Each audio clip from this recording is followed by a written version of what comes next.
This is a story about revenge. My name is Jordan, and this story isn't about forgiveness. It's about patience and precision. I grew up in a small town where power didn't come from money. It came from fear. And no one knew how to wield fear better than Caleb. He was charming to teachers, beloved by the crowd, and a sadist when no one was looking. I was his favorite target. Every day it was something new: locker slams, cruel jokes, stolen homework, bruises that I lied about to my mom. I wasn't just scared of Caleb, I hated him. But I never showed it. I never fought back, not because I was weak, but because I was watching. Senior year, he crossed a line.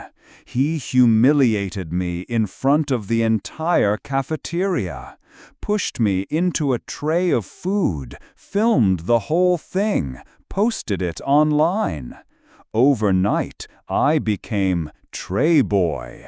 The video went viral in our school. Even teachers laughed. I went home, locked my door, and promised myself one thing: I would never let him win.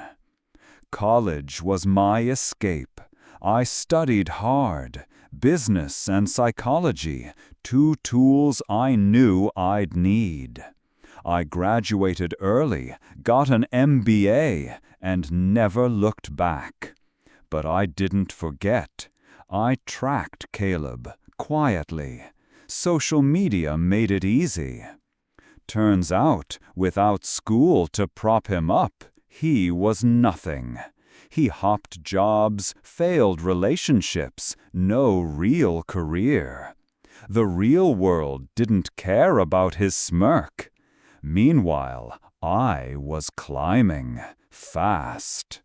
By age 30, I was running my own mid-sized tech company. We were growing fast. One day, our HR manager forwarded me a resume. I froze. Caleb Thomas. He had no idea I was the CEO. He was applying for a mid-level sales position, desperate. I told HR to schedule the interview. In person. The moment he walked in, I saw it. The arrogance had faded. His suit didn't fit right. His eyes were tired. But when he saw me sitting at the head of the table, something flickered in him. "Jordan?" he said, like I was a ghost. I didn't smile. "Yes, take a seat." He tried to act cool, asked if this was my company. I nodded. "It is." He looked uncomfortable. Good. I asked him one question. "Do you believe people change?" He stammered.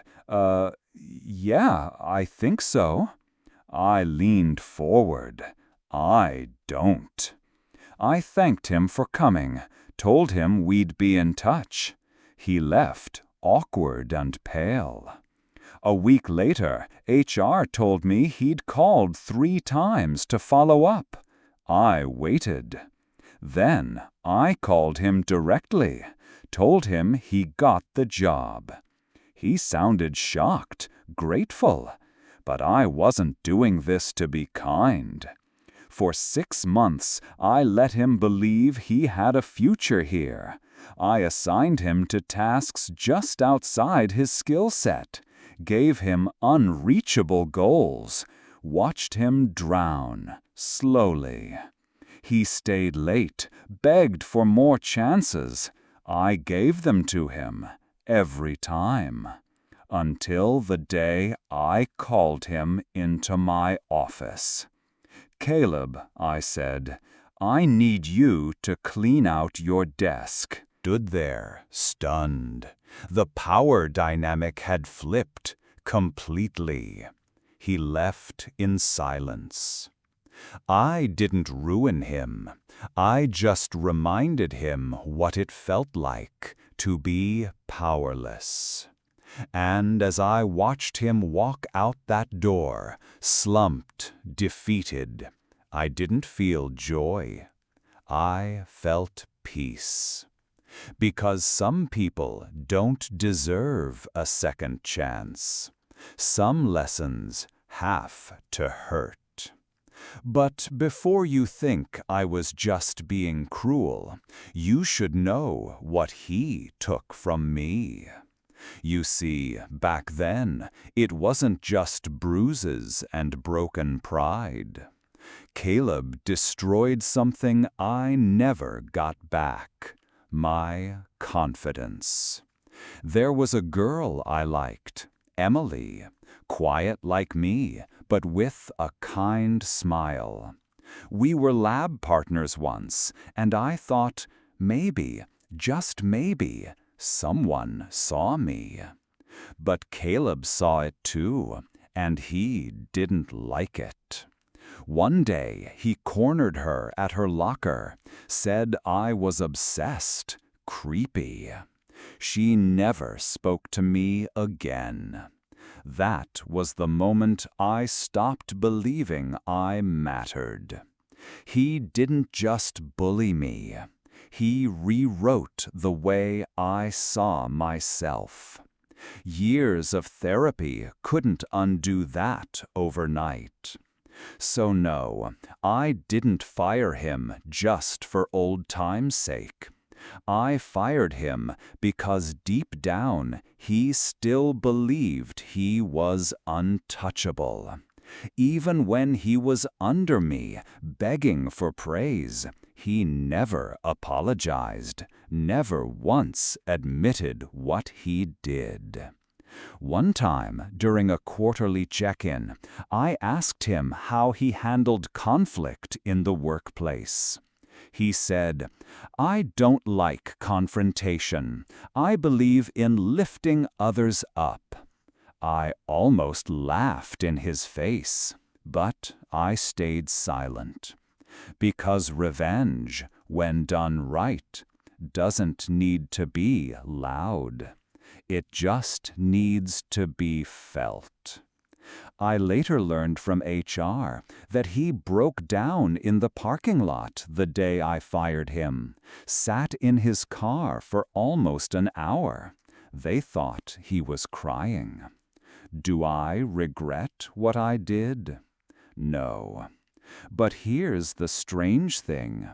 Even after all that, after I took back my power, I didn't feel triumphant. I didn't feel like a hero. Because I'm not. Heroes forgive. I didn't. Heroes move on. I waited, watched, planned. I became something else. Something people like Caleb create, but never see coming. A shadow they can't escape. So, if you're watching this and thinking of your own bully, ask yourself, are you willing to become a monster to face one? I was, and I do it all over again. Sometimes closure isn't healing.